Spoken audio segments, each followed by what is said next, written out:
أعوذ بالله من الشيطان الرجيم. بسم الله الرحمن الرحيم.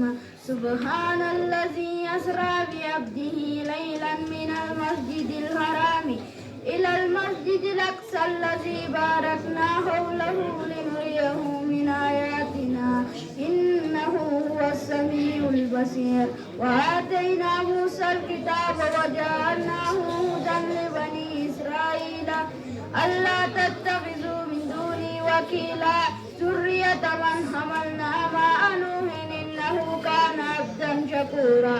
وقضينا إلى بني إسرائيل في الكتاب لتفسدن في الأرض مرتين ولتعلن علوا كبيرا.